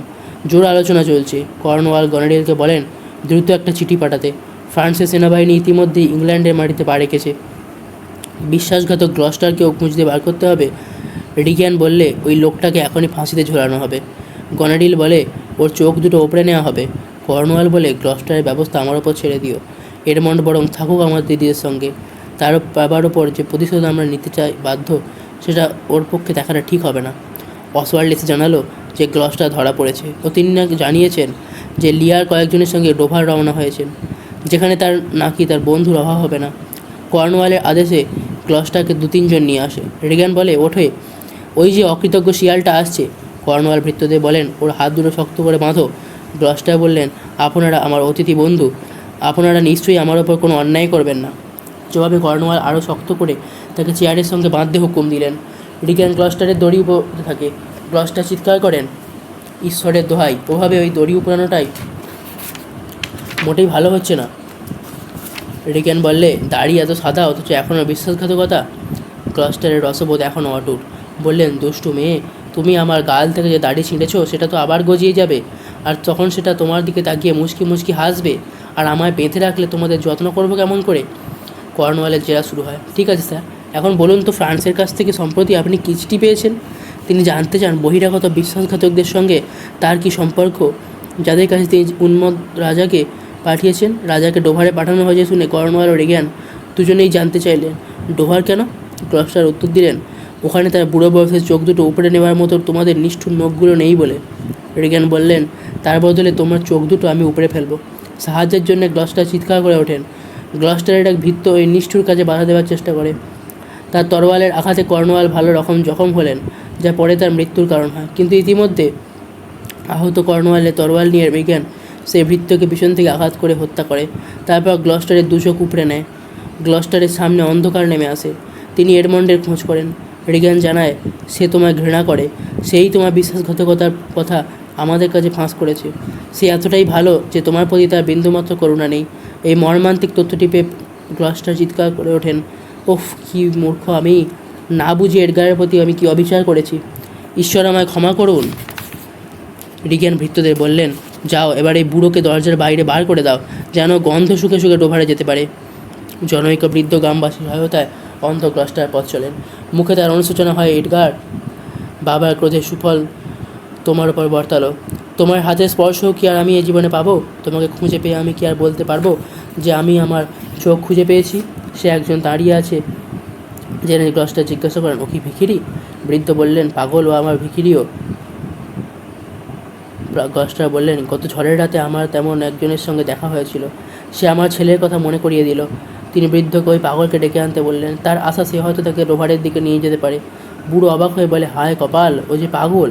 উত্তরে গ্লস্টার বললেন, এমন একটা খারাপ সময় আসে যখন পাগল অন্ধকে পথ দেখায়। আমি যা বলছি তাই করো, তারপর যা হবার হবে। গ্লস্টারের নির্দেশ মতো পাগল বেশি এডগারকে ডেকে নিয়ে বুড়ো টমের পোশাকের ব্যবস্থা করতে চলে যায়। গ্লস্টার তাকে জিজ্ঞাসা করেন, তুমি কি ডোভারের পথ জানো? হ্যাঁ, দরজা ঘোরার রাস্তা, ফুটপাথ সব জানি। একটা টাকার ব্যাগ এডগারকে দিয়ে গ্লস্টার বললেন, এই টাকার ব্যাগটা রাখো, আমি নিজে হতভাগ্য, তা সত্ত্বেও তোমাকে খুশি করতে চাইছি। আচ্ছা, আমাদের সম্পদের বিলি ব্যবস্থা এমন হয় না যাতে কারো কাছে অতিরিক্ত না থাকে, আবার প্রত্যেকের কাছে থাকে যথেষ্ট পরিমাণে? তুমি যখন ডোভার চেনে থাকো তখন আমাকে সেই দিকেই নিয়ে চলো। একটা খাড়া পাহাড় যার মাথাটা উঁচু ও নিচের দিকে বাঁকানো, আমাকে সেই পর্যন্ত নিয়ে গিয়েই ছেড়ে দিও। তারপর আর তোমার সাহায্যের দরকার হবে না। তোমার যা ক্ষতি হবে আমি পূরণ করে দেবো। এডগার বলে, ঠিক আছে, আমার হাত ধরুন, এই টম আপনাকে ঠিক জায়গায় নিয়ে যাবে। এডগারের হাত ধরে গ্লস্টার পথ চলেন। অ্যালবেনির প্রাসাদে এসেছেন গনেরিল ও এডমন্ড। অসওয়াল্ডকে থেকে গনেরিল অ্যালবেনির ডিউকের খোঁজ করলেন। তার জবাব না দিয়ে অসওয়াল্ড অ্যালবেনি স্বভাবের পরিবর্তন সম্পর্কে তার অভিজ্ঞতা বিবরণ দিতে থাকে। ম্যাডাম, মানুষটা একদম বদলে গেছেন। আমি তাকে বললাম যে ফ্রান্সের সৈন্যরা ইংল্যান্ডে মাটিতে নেমে গেছে। শুনে তিনি হাসলেন। আমি বললাম যে আপনি আসছেন। তার উত্তর হলো, খুব খারাপ। ক্লস্টারের বিশ্বাসঘাতকতা ও তার ছেলের আনুগত্য সম্পর্কে বলতে তিনি আমার মাথা বললেন। যেটা ওর সবচেয়ে অপছন্দের হওয়া উচিত সেটাই মনে হলো সবচেয়ে প্রিয়, আর যা পছন্দের না হওয়া উচিত সেটাই সবচেয়ে অপছন্দের। শুনে গনাডিল এডমন্ডকে বলে, তাহলে তুমি আর এখান থেকে কর্নওয়ালের কাছে ফিরে যাও, আমি এদিকটা সামলাই। তুমি তো বিপদের ঝুঁকি মাথায় নিয়ে রইলে, এডমন্ড বলে। গনাডিল বলে, প্রিয়তম গ্লস্টার, যা বলেছি শোনো। এডমন্ড চলে যায়। তার যাবার পথের দিকে তাকিয়ে গনাডিল মনে মনে বলে, এডমন্ড, তোমার দরকার একজন ভালোবাসার মানুষ। অ্যালবেনি এসেই গনাডিলের প্রতি তীব্র আক্রমণ সারান। ওহ গনাডিল, নিষ্ঠুর হাওয়ায় যে ধুলো তোমার মুখে এসে লেগেছে, তুমি তারও যোগ্য নও। গনাডিল বাধা দেন। কী আবোল তাবোল বকছো? কিন্তু অ্যালবেনি বলে, যেতেই থাকেন, খারাপ লোকের কাছে যা কিছু ভালো তা খারাপই মনে হয়। তোমার মেয়ে নও বাঘ। বৃদ্ধ বাবা, যার স্নেহ মোটা বুদ্ধির ভাল্লুকের চায়, তোমাদের বর্বরের মতো ব্যবহারে তাকে পাগল করে দিয়েছো। স্বর্গের দেবতারা কি তোমাদের ছেড়ে দেবেন? তাদের শাস্তি কি তোমাদের ওপর নেমে আসবে না? মনে হচ্ছে ঘুষি খাবার জন্য তুমি গাল বাড়িয়েই রয়েছো। গনেডিলের কণ্ঠে ব্যঙ্গের সুর। মাথাও বাড়িয়ে দিয়েছো মার খাবার জন্য। একমাত্র বোকারাই শয়তানদের করুণা করে। তাদের শাস্তি না দিলে তারা শয়তানি করতে পারতো। ফ্রান্সের সৈন্যবাহিনী এই শান্তিপূর্ণ দেশে হামলা করেছে, আর তুমি তোমার নীতি নিয়ে চুপ করে বসে আছো। কিন্তু কেন? কিন্তু অ্যালবেনি যেন আজ সব দিতে ত্যাগ করেছেন। নিজের দিকে তাকিয়ে দেখো, মেয়েরা যখন খারাপ হয় তখন শয়তানও তার সঙ্গে এঁটে ওঠে না। গনেডিল হাহুতাশ করে। ও কি মূর্খ! গনেডিল ও অ্যালবেনির বাকবিতণ্ডা চলতে থাকে। এমন সময় একজন দূত এসে খবর দিল, গ্লস্টারের ভিত্তের তরোয়ালে আহত কর্নওয়াল মারা গেছেন। অ্যালবেনি বললেন, এতেই প্রমাণ হয় যে ওপরওয়ালা আছেন, আর আমাদের অপরাধের বিচারও দ্রুতই হবে। ডিউকের প্রশ্নের উত্তরে দূত জানায়, গ্লস্টার দুটো চোখই হারিয়েছেন। সে গনেডিলকে রিগ্যানের লেখা একটা চিঠি দিয়ে জানায় যে রিগ্যান চিঠির উত্তর তাড়াতাড়ি চেয়েছে। গনেডিলের মনে সন্দেহ, রিগ্যান বিধবা আর আমার গ্লস্টার ওখানেই রয়েছে। চিঠি পড়তে সে ভেতরে চলে যায়। অ্যালবেনি দূতকে জিজ্ঞাসা করেন, যখন গ্লস্টারের চোখ ওপরানো হয় তখন তার ছেলে এডমন্ড কোথায় ছিল? দূত জানায়, সে যখন গনেডিলের সঙ্গে সেখানেই এসেছিল। দূত আরও জানায় যে সে তাকে আবার ফিরে যেতে দেখেছে। অ্যালবেনির প্রশ্ন, সে কি এই বদমাইশির খবর জানে? দূত জানালো, সে ভালোভাবেই জানে। সেই তার বাবার বিরুদ্ধে কর্নওয়ালকে সব জানিয়েছে, এবং যাতে তার শাস্তি ঠিকমতো হয় সেই জন্যই সে বাড়ি ছেড়েছে। অ্যালবেনি নিজের নিদারুণ ক্ষতি করেও যা করেছেন তার জন্য অকৃতজ্ঞতা জানালেন, এবং দূতের কাছ থেকে আরও খবরাখবর সংগ্রহ করলেন। ডোভারে ফরাসি সৈন্যবাহিনী শিবির পড়েছে, কিন্তু ফ্রান্সের রাজাকে বিশেষ কারণে ফ্রান্সে ফিরে যেতে হয়েছে। জনৈক মার্শালের ওপর দায়িত্ব দেওয়া হয়েছে সৈন্যবাহিনী পরিচালনায়। কেন্টের কাছ থেকে চিঠি নিয়ে যে ভদ্রলোক কর্ডেলিয়ার কাছ থেকে এসেছিলেন, এবার সেই চিঠি পড়ে কর্ডেলিয়ার যে প্রতিক্রিয়া হয়েছিল তারই বিবরণ দিচ্ছিলেন কেন্টের কাছে। কর্ডেলিয়া আবার সামনেই চিঠিটা পড়লেন। মাঝে মাঝেই তার চোখ দিয়ে জল পড়তে লাগলো, তবে তার আচরণে আবেগের চেয়েও বেশি করে চোখে পড়ছিল এক বিদ্রোহী ব্যক্তিত্বকে। ক্রোধে উন্মত্ত হয়েও হননি তিনি। ধৈর্য ও দুঃখ যেন পাশাপাশি বিরাজ করছিল। কেন্ট জানতে চাইলেন, উনি কোন প্রশ্ন করলেন? দু তিনবার তিনি বাবা বাবা বললেন। তারপর বোনেদের সম্পর্কে বললেন, তারা নারীর লজ্জা। টুকরো টুকরোভাবে তিনি আরও কিছু কথা বললেন। তার স্বর্গীয় চোখ দিয়ে জল গড়িয়ে পড়ল। তারপর নিজের মনের কথা তিনি নিজেই মনে চেপে রাখলেন। কেন্ট জানালেন যে লিয়ার ডোভারেই আছেন। কখনো ভালো থাকলে তিনি পুরনো কথা মনে করতেও পারছেন, তবে তিনি মেয়ের সঙ্গে দেখা করতে রাজি নন। একটা লজ্জা তার মনের মধ্যে বাসা বেঁধেছে। লজ্জার সঙ্গে রয়েছে অপরাধবোধের জ্বালা। কেন্ট ভদ্রলোককে বললেন তিনি তার লিয়ারের কাছে নিয়ে যাবেন, তিনি যেন তাকে কয়েকদিন দেখাশোনা করেন। ফরাসি যুদ্ধ শিবির অপেক্ষারত কর্ডেলিয়া শুনেছে যে বাবা শহরে এসেছেন, তাই তিনি তার সঙ্গে দেখা করতে অত্যন্ত আগ্রহী। তিনি একজন অফিসারকে আদেশ দিলেন যে সমস্ত অঞ্চল হাতিপাতি করে খুঁজে লিয়ারকে যেন তার কাছে নিয়ে আসা হয়। সব কিছুর বিনিময়েও তিনি চান বাবাকে সুস্থ করে তুলতে। চিকিৎসক বললেন তার উপায় আছে, প্রয়োজন সেবা ও ভালোবাসা, যাতে তাকে দুঃখ ভুলিয়ে দেবে। কর্ডেলিয়া বলে, আমি আমার সব দিয়েও ওই ভালো মানুষটার যন্ত্রণার উপশম করব। দূত এসে জানালো, ইংরেজ সৈন্য ডোভারের দিকে অগ্রসর হয়েছে। কর্ডেলিয়া জানায় তাদের সৈন্যরাও প্রস্তুত। তারপর দুঃখের সঙ্গে বলে, বাবা আপনার যে করার সেটা আমাকে করতে দিচ্ছে। আমার কোনো রাজনৈতিক উদ্দেশ্য নেই। ভালোবাসা বৃদ্ধ বাবার সম্মান আমাদের যুদ্ধের দিকে এগিয়ে দিয়েছে। নিশ্চয়ই শিগগির তার সঙ্গে আমার দেখা হবে। অসওয়াল্ডের হাতে এডমন্ডকে একটা চিঠি দিয়েছেন গনেডিল, গ্লস্টারের দুর্গে। সে তাই এডমন্ডের খোঁজ করে, কিন্তু এডমন্ড তখন দুর্গে অনুপস্থিত। রিগ্যানের মনে সন্দেহ, গনেডিল এডমন্ডকে লেখার কে? অসওয়াল্ড তাকে মুখেও তো বলতে পারতো। অসওয়াল্ডকে গনেডিল বলে, তোমাকে আমি খুবই ভালোবাসি, তুমি আমাকে গনেডিলের চিঠিটা খুলতে দাও। অসওয়াল্ড আপত্তি করতে গেলে রিগ্যান বলে, তোমার মালকিন তার স্বামীকে ভালোবাসে না সে বিষয়ে আমি নিশ্চিত। আমার মনে হয় সে এডমন্ডের দিকে ঝুঁকেছে। তার অদ্ভুত ভঙ্গি, তার অর্থপূর্ণ চাহনি থেকে সেটা বোঝা যায়। আমি জানি তুমি ওর খুব ঘনিষ্ঠ। আমার হয়ে তুমি একটা কাজ করো। আমি ও অ্যাডমন্ড নিজেদের মধ্যে কথা বলছি। তোমার মালকিনের চেয়ে আমার স্বামী হিসেবে বেশি উপযুক্ত হবে। আমাদের এই ভালোবাসার কথাটা গনেরিলে কানে দিও, আর তাকে আরও বিজ্ঞ হতে পরামর্শ দিও। রিগান আরও বলে যে চোখ দুটো উবড়ে নিয়ে গ্লসটাকে প্রাণে বাঁচিয়ে রাখাটা সঠিক কাজ হয়নি। যে কোনো সময় সে মানুষের হৃদয়কে তাদের বিরুদ্ধে প্ররোচিত করতে পারে। তাই ওই কানা বিশ্বাসঘাতকতা দেখা পেলে অসওয়াল্ড যেন তার উপর ঝাঁপিয়ে পড়ে, তাকে টুকরো টুকরো করে ফেলে। অসওয়াল্ড রিগানের নির্দেশে পালনে রাজি হয়ে বিদায় নেয়।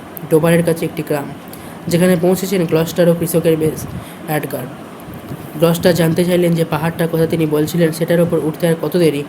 এডগার বলে, এই তো উঠছি, কষ্ট হচ্ছে না? গ্লস্টার বললেন, আমার তো মনে হচ্ছে আবার সমতলের ওপর দিয়েই এসেছি।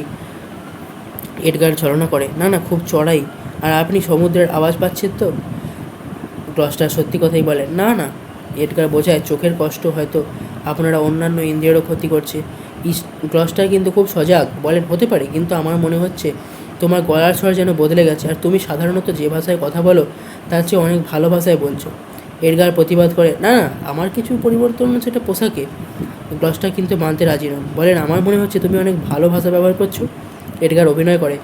এক জায়গায় গ্লস্টারকে দাঁড় করিয়ে বলে, এই সেই জায়গা, চুপ করে দাঁড়ান। নিচের দিকে তাকালে মাথা ঘুরে যায়। দেখতে পাচ্ছি পাখিরা বাতাসে ভেসে বেড়াচ্ছে। নিচে সমুদ্রের ধারে কিছু জেলেকে দেখছি, তাদের ইঁদুরের মতো লাগছে। সমুদ্রের ফেনা মৃদুমন্দ আওয়াজ করে পাথরে ভেঙে যাচ্ছে, তবে এত উঁচুতে শোনা যাচ্ছে না।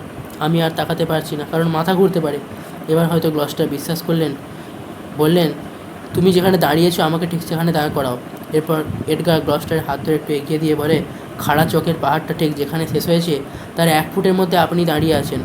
গ্লস্টার ব্যাগ থেকে একটা অলংকার এডগারের দিকে এগিয়ে দিয়ে বলেন, এবার তুমি আমাকে বিদায় দিয়ে নিজের পথে চলে যাও, আর তোমার পায়ের শব্দে আমি বুঝে নেবো যে তুমি চলে গেছো। দুজনকে বিদায় জানালো। এডগার কিন্তু গেল না। গ্লস্টার সামনের দিকে ঝুঁকে পড়লেন, খাড়া পাহাড়ের ওপর থেকে পড়ে আত্মহত্যার উদ্দেশ্যে।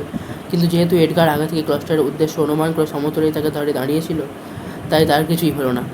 এডগারের হাত ধরে তিনি উঠে দাঁড়ালেন। এই সময় আগাছায় শরীর ঢেকে সেখানে হাজির হলেন লিয়ার। এডগারের প্রশ্নের উত্তরে তিনি বললেন, আমি রাজা, এই সাজে কেন? লিয়ারের গলায় দার্শনিকতা, প্রকৃতির অবস্থান্ত শিল্পের উপরে। তারপর উন্মত্তের মতো নানা কিছু বলতে থাকেন। রাজার গলা শুনে গ্লস্টার চিনতে পারেন, আপনি রাজা, তাই না? হ্যাঁ, প্রতিটি ইঞ্চিতে রাজা। শেষ পর্যন্ত রাজাও গ্লস্টারকে চিনতে পারলেন। কেন্টের পরিচিত ভদ্রলোক কয়েকজন সঙ্গী সহ এলেন লিয়ারকে কর্ডেলিয়ার কাছে নিয়ে যেতে। রাজা সেখান থেকে দ্রুত পালাতে গেলেন।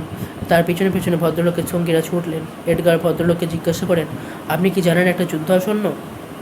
হ্যাঁ, নিশ্চয়ই, সবাই জানে। শত্রুরা কত দূরে? কাছেই এসে পড়লো বলে। ভদ্রলোক আরও জানালেন যে রানীর সৈন্যরাও অগ্রসর হয়েছে। ভদ্রলোক চলে গেলে এডগার গ্লস্টারকে অন্যত্র নিয়ে যেতে চাইল। এমন সময় অসওয়াল্ড এলো। স্বভাবতই গ্লস্টারকে দেখে সে খুবই খুশি। শিকার হাতের সামনেই। গ্লস্টারের ওপর ঝাঁপিয়ে পড়ার আগেই এডগার বাধা দিল। এডগারকে সাধারণ একজন চাষি ভেবে তাকে মানে সরে পড়তে বলে অসওয়াল্ড। দুজনের মধ্যে লড়াইতে এডগারের হাতে অসওয়াল্ড নিহত হলো। মৃত্যুর আগে অসওয়াল্ড এডগারকে বলে, আমাকে কবর দিও, আর আমাদের কাছে যেসব চিঠি আছে তা গ্লস্টারের আর্ল এডমন্ডকে দিও, তা ইংরেজ সৈন্যদের মাঝখানে পাবে। এডগার চিঠি খুলে দেখে গনেরিল এডমন্ডকে লিখেছে যে সে যেন অ্যালবেনিকে হত্যা করে, নইলে অ্যালবেনি ফিরে এলে গনেরিলকে বন্দি অবস্থায় থাকতে হবে। ফরাসি শিবির। কর্ডেলিয়া কেন্টকে বলে, আপনার মহত্বের তুলনা নেই। চিকিৎসকের সম্মতিতে ঘুমন্ত লিয়ারকে জাগানো হয়। কর্ডেলিয়া জিজ্ঞাসা করে, কেমন আছেন বাবা? লিয়ার বলে, আমাকে কবরের ভেতর থেকে বার করে এনে ভুল করেছো। আপনি আমায় চিনতে পারছেন? লিয়ার বলেন, তুমি স্বর্গের দেবী, কিন্তু তোমার কোথায় মৃত্যু হয়েছে? লিয়ারের চেতনা অনেকটা ফিরে আসে। কর্ডেলিয়া বলে, আমার দিকে তাকান বাবা, আমায় আশীর্বাদ করো। লিয়ার বলেন, আমার ঠাট্টা করো না, আমি একজন বোকা বৃদ্ধ, স্নেহ থেকে খুব অসুস্থ নই, পাগল মানুষ, 80 বছর বয়স, সাদাসিধে ব্যবহার আমার, তবে মানসিক দিক থেকে আমি অসুস্থ। কর্ডেলিয়ার দিকে তাকিয়ে বললেন, তোমার মনে হচ্ছে আমি তোমায় চিনি। তারপর কেন্টের দিকে তাকিয়ে বললেন, এই লোককেও তবে আমার সন্দেহ আছে, কারণ আমি কোথায় আছি জানি না, কাল রাতে এখানে ছিলাম না, এমন পোশাকেও নয়। তারপর লিয়ার বললে, তোমরা হেসো না, কিন্তু আমার মন বলছে এই মেয়েটি আমার মেয়ে কর্ডেলিয়া কান্না চাপতে বলে, হ্যাঁ তাই। লিয়ার বলতে থাকেন, তুমি কেঁদো না, যদি তুমি আমায় বিষ এনে দাও আমি খাবো। আমি জানি তুমি আমার ভালোবাসো না, তোমার বোনেরা আমার ওপর অন্যায় করেছে, তোমার বরং আমার না বাসার কারণ আছে, তাদের নেই। কর্ডেলিয়া কাঁদে, কোনো কারণ নেই বাবা, কোনো কারণ নেই। লিয়ার জানতে চায়, আমি কি ফ্রান্সে? কেন জানান, আপনি আপনার রাজত্বে আছেন বাবা। লিয়ার বলেন, আমায় ঠাট্টা করো না। চিকিৎসক বলেন, রাজার মনে আর কোনো রাগ নেই, তবু তার স্বাস্থ্যের বিপদ এখনও রয়েছে।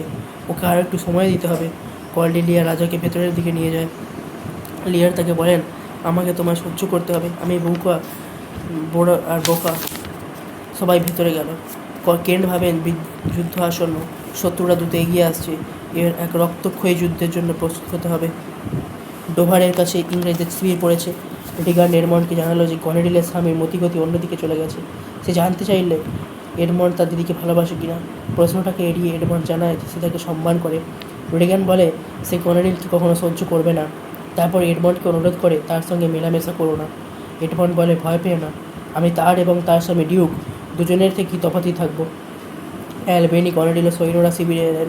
অ্যালবেনি জানালেন রাজা লিয়ারের সঙ্গে কর্ডেলিয়ার মিলনে বাধা সৃষ্টি করা তাদের উদ্দেশ্য নয়, কেবল ফ্রান্সের ইংল্যান্ড আক্রমণের প্রশ্ন রয়েছে বলেই তাদের আগমন। যুদ্ধের সলা পরামর্শ করতে অ্যালবেনি ছাড়া সকলেই অ্যালবেনির তাঁবুতে গেলেন। অ্যালবেনি অগ্রসর হবার আগেই এডগার এলো। অ্যালবেনিকে একটা চিঠি দিয়ে বলল, যুদ্ধের আগে এই চিঠিটা খুলবেন। যুদ্ধে জয় হলে আমায় ডাকলে আমি চলে আসবো। ভাগ্য আপনার প্রতি সুপ্রসন্ন হোক। এডগার চলে গেলে এডমন্ড এসে জানালো যে শত্রু সৈন্যদের দেখা যাচ্ছে, তাড়াতাড়ি করে সৈন্য সাজানো দরকার। অ্যালবেনি চলে গেলে এডমন্ড অবশ্য নিজের বিপদের কথাটাই ভাবে।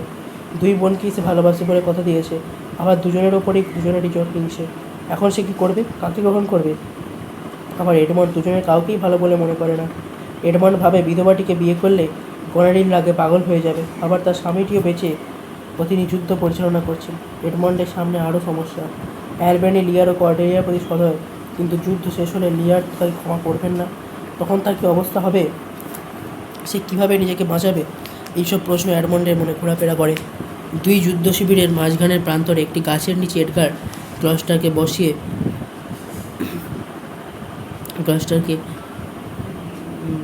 এ বলে, যদি সব ঠিকঠাক থাকে ও আমি আপনার কাছে ফিরে আসি, তাহলে আমি নিশ্চয়ই আপনাকে তৃপ্ত করতে পারবো। এডগার চলে গেল, কিন্তু তাকে একটু পরেই ফিরে এসে জানালো কিং লিয়ার যুদ্ধে হেরে গেছেন, তাকে এবং তার মেয়েকে বন্দি করা হয়েছে। এই খবরে গ্লস্টার এডগারের হাত ধরে আর কোথাও যেতে রাজি হন না, তিনি ওখানেই মরতে চান। এডগার ধমক লাগায়, যাই হোক না কেন মানুষকে সহ্য করতে হবে, সেটাই বড় কথা। গ্লস্টারের হাত ধরে এডগার এগিয়ে চলে। যুদ্ধে বিজয়ী হয়ে এডমন্ড তাঁবুতে ফিরল। বন্দি অবস্থায় লিয়ার ও কর্ডেলিয়াকে নিয়ে আসা হলো। কর্ডেলিয়া একবার বোনেদের দেখার ইচ্ছে প্রকাশ করলে লিয়ার চিৎকার করে ওঠেন, না না, তার চেয়ে আমরা দুজনে কারাগারে যাই, সেখানে দুজনে খাঁচায় বদ্ধ পাখির মতো গান গাইতে পারবো। যখন তুমি আশীর্বাদ চাইবে আমি হাঁটু গেড়ে বসে তোমার মার্জনা চাইব। এইভাবেই আমরা কাটিয়ে দেব, কখনো প্রার্থনা করে, কখনো গান গেয়ে, আর পুরনো দিনের গল্প করে। এডমন্ড প্রহরীদের বললে, হ্যাঁ ওদের নিয়ে যাও। প্রহরী আদেশ পালন করে। জনৈক ক্যাপ্টেনকে ডাকে এডমন্ড, তার হাতে এক টুকরো কাগজ ধরিয়ে দিয়ে বলে, তুমি এদের কারাগারে অনুসরণ করো। কাগজে যা লেখা আছে সেই মতো কাজ করলে তোমার ভাগ্য ফিরবে, অথচ এই কাজে তোমার কোনো দায় নেই। ক্যাপ্টেন বলে, আমি কাজটা করব। অ্যালবেনি, গ্যালারিন, ওরিগ্যান এলেন। অ্যালবেনি প্রথম যুদ্ধে এডমন্ডের বীরত্বের প্রশংসা করলেন। তারপর তিনি বন্দীদের খোঁজ করেন। এডমন্ড জানালো যে ওই বৃদ্ধ রাজাকে কারাগারে বন্দি অবস্থায় রাখতে পাঠিয়েছে। কারণ দেখিয়ে সে বলে, রাজা তার বয়স উপাধির জন্য এখনও সাধারণের সহানুভূতি টানতে পারেন, আর আমাদের বর্ষার ফলা আমাদের চোখের দিকে ঘুরিয়ে দিতে পারেন। একই কারণে ফ্রান্সের রানীকেও তার সঙ্গে কারাগারে পাঠানো হয়েছে। অ্যালবেনিকে এডমন্ড বললে, আগামীকাল আপনি যেখানে চাইবেন সেখানে তাদের উপস্থিত করা হবে। এই সময় আমরা ক্লান্ত, আর আমাদের শরীরে এখন রক্ত ঝরছে। কর্ডেলিয়াও তার বাবার প্রশ্নটা অন্যত্র হলেই ভালো। এডমন্ডের দীর্ঘ বক্তৃতায় রেগে উঠে অ্যালবেনি মনে করিয়ে দিলেন, এখানে তুমি একজন সৈনিক মাত্র, আমার ভাই নয়। রিগ্যান ও গনারিল উভয়েই এডমন্ডের পক্ষে কথা বলেন, কিন্তু তাকে ঘিরে প্রকাশ্যেই রিগ্যান ও গনারিলের মধ্যে দ্বন্দ্ব শুরু হয়, এবং অ্যালবেনি এডমন্ড ও গনারিলকে বিশ্বাসঘাতকতার অভিযোগে গ্রেপ্তার করেন।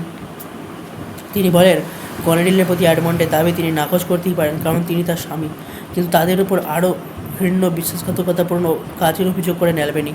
রিগ্যান অসুস্থ বোধ করলে অ্যালবেনির নির্দেশে তাকে তাঁবুর ভেতরে নিয়ে যাওয়া হয়। এবার অ্যালবেনির নির্দেশে এডগার এলো, এবং এসেই সে এডমন্ডকে বিশ্বাসঘাতক হিসেবে অভিহিত করে। উভয়ের মধ্যে লড়াই শুরু হয়। এডমন্ড পড়ে যায়। গনারিল বলে, যুদ্ধের নিয়মানুযায়ী অচেনা কোনো লোকের অভিযোগের উত্তর দেওয়ার দায় আমাদের থাকতে পারে না। অ্যালবেনি ক্রোধে ফেটে পড়েন, নারী তুমি চুপ করো, আর নয়তো এই কাগজটা জোরে জোরে পড়ো, নিজের কুৎসিত মনটাকে সবার কাছে প্রকাশ করো। তুমি নিশ্চয়ই জানো আমি কি বলতে চাইছি। আমি কি জানি জিজ্ঞেস করো না, এটা আমার ব্যাপার। গনারিল চলে যায়। অ্যালবেনির নির্দেশে একজন অফিসার তার পিছনে পিছনে গেলেন। এডমন্ড আবার এডগারকে জিজ্ঞাসা করে, আমি কি করেছি? তারপর বলে, আমি এখন রক্তাক্ত, পরে এ বিষয়ে তোমার সঙ্গে কথা হবে। এডগার বললে, তোমার চেয়ে আমি কম রক্তাক্ত নই এডমন্ড, আরও বেশি রক্তাক্ত, কারণ তুমি আমার ওপর বিশ্বাসঘাতকতা করেছো। আমি এডগার, তোমার ভাই। তোমার জন্য আজ বাবাও তার চোখ হারিয়েছেন। এডমন্ড তার অপরাধ স্বীকার করলো। অ্যালবেনিও এডগারকে জড়িয়ে ধরলেন ও তার বাবার জন্য দুঃখ প্রকাশ করলেন। এডগারের মুখে সব কিছু শুনে অভিভূত হলেন অ্যালবেনি। এডগার কেন্টের কথাও জানালো, যিনি রাজা কর্তৃক বিতাড়িত হয়েও ছদ্মবেশে ছায়ার মতো রাজাকে অনুসরণ করে তার সেবা করেছেন। এই সময় জানা গেল যে গনেরিল ও রিগ্যান দুজনেই নিহত হয়েছে। গনেরিল মারা গেছে রিগ্যানের ছুরিতে, আর রিগ্যান মারা গেছে গনেরিলের দেওয়া বিষে। কেন্ট এসে রাজার খোঁজ করেন। অ্যালবেনিও এডমন্ডের কাছে আবার রাজা ও কর্ডেলিয়ার খোঁজ করেন। গনেরিল ও রিগ্যানের মৃতদেহ আনা হয়। কেন্ট চমকে উঠে বলেন, সর্বনাশ, এই অবস্থায় এসে পৌঁছলো। এডমন্ড বললে, আমার প্রেমে, আমার জন্যই তাদের এই অবস্থা। এডমন্ডের তখন মন বদলেছে। সে অ্যালবেনিকে বলে, এখনই কাউকে দুর্গে পাঠান। আমার এই নির্দেশে একজন লিয়ার ও কর্ডেলিয়াকে হত্যা করতে পারে, তাকে আটকান। এডগার জিজ্ঞাসা করলে, কার কাছে যাব, কীভাবেই বা তাদের পরিচয় পাবো? এডমন্ড তার নিজের জিজ্ঞাসা তরোয়ালটি এডগারকে দিয়ে সেটা ক্যাপ্টেনকে দিতে বলে, তাহলে সে বুঝবে। অ্যালবেনি এডগারকে বললেন, সর্বনাশটা এড়াতে হলে এখনই দৌড়ো। এডগার ছুটে বেরিয়ে যায়। এডমন্ড জানায় সেও গনেরিল ক্যাপ্টেনকে বলেছে কারাগারে কর্ডেলিয়াকে গলায় ফাঁস দিয়ে হত্যা করতে ও ঝুলিয়ে দিতে, যাতে কর্ডেলিয়ার ওপর আত্মহত্যার দায় চাপানো যায়। অ্যালবেনি আতঙ্কে চিৎকার করে ওঠেন, ঈশ্বর তাকে রক্ষা করুন। কিন্তু সর্বনাশ যা হবার হয়ে গেছে। লিয়ার চিৎকার করতে করতে এসে জানালেন কর্ডেলিয়া মৃত। She is gone forever. I know when one is dead and when one lives. She is dead as earth. ঝুঁকে সকলে পাথর হয়ে যান। লিয়ার বলতে থাকেন, খুনি বিশ্বাসঘাতকদের দল, তোমাদের নিপাত যাক। হায় কর্ডেলিয়া, তোমার গলার স্বর সবসময় ছিল নিচু, ধীর, যা মেয়েদের আশ্চর্য সম্পদ। সে তোমার চোখের চাকর তোমায় বুঝিয়েছে, তাকে আমি হত্যা করব। ইতিমধ্যে কেন্ট এসেছেন। লিয়ার তাকে চিনতে পারলেন। কেন্ট জানালেন তিনি তার ভৃত্য কায়াস সেজেই তার পাশাপাশি ছিলেন। কেন্ট বললেন, আপনার বড় মেয়েরা নিজেদের ধ্বংস ডেকে এনেছে, তারা মারা গেছে। লিয়ার কেবল মন্তব্য করেন, হ্যাঁ, আমারও তাই মনে হয়। এক দূত এসে খবর দিলে এডমন্ডও মারাছে। এডমন্ড বললেন, অ্যালবেনি বললেন, যা হয়েছে হয়েছে, এখন এই ভয়ঙ্কর ধ্বংসের মধ্যে থেকে দেখতে হবে কি পাওয়া যায়। আমরা এবার ক্ষমতা থেকে সরে দাঁড়াবো, বৃদ্ধ লিয়ারের হাতে পুরো ক্ষমতা অর্পণ করব। কর্ডেলিয়ার মরদেহ দেখে লিয়ার আবার বিলাপ করেন, কুকুর, ঘোড়া কিংবা ইঁদুরের প্রাণ রয়েছে, তোমার বিশ্বাস পড়ছে না কেন? তুমি আর ফিরবে না? কখনোই না। শোকে লিয়ারের মৃত্যু হয়। এডগার বলে, রাজা একবার চোখ মেলুন। কেন্ট এডগারকে বলেন, তার আত্মাকে আর কষ্ট দিও না, তাকে যেতে দাও। বিস্ময়ের কথা এই যে কী করে তিনি এতটা সহ্য করলেন। সহ্যের মধ্যে দিয়ে বিস্ময়ের এই কথা এই যে কী করে তিনি এতটা সহ্য করেছেন। রাজা তার জীবনের ওপর প্রাধান্য বিস্তার করে গেছেন। ক্যালবেনি কেন্ট ও এডগারকে লিয়ারের কাজে শাসনভার গ্রহণ করতে বললেন, কিন্তু কেন্ট জানালেন তার পক্ষে সে কাজ সম্ভব নয়, কারণ তাকে জরুরি কাজে বাইরে যেতে হবে। এডগার বলে, যিনি সবচেয়ে বৃত্ত ছিলেন তিনি সবচেয়ে বেশি ভার বহন করেছেন। এখনকার সময়ের ভার আমাদেরই বহন করতে হবে। শেষ হলো উইলিয়াম শেক্সপিয়ার রচিত ট্র্যাজেডি কিং লিয়ার। 26শে মে 2022 এই পর্ব শুধুমাত্র ভেবে দেখতে পারেন এই চ্যানেলে সম্প্রচারিত। গল্প পাঠ ও সম্পাদনায় ছিলাম আমি তমনাশ। এখানেই শেষ হচ্ছে উইলিয়াম শেক্সপিয়ার রচিত ট্র্যাজেডি কিং লিয়ার। আর আগামী 2রা জুন 2022 ঠিক সকাল 9টায় শুধুমাত্র ভেবে দেখতে পারেন এই চ্যানেলে দেখুন উইলিয়াম শেক্সপিয়ার রচিত দ্য টেম্পেস্ট। ধন্যবাদ।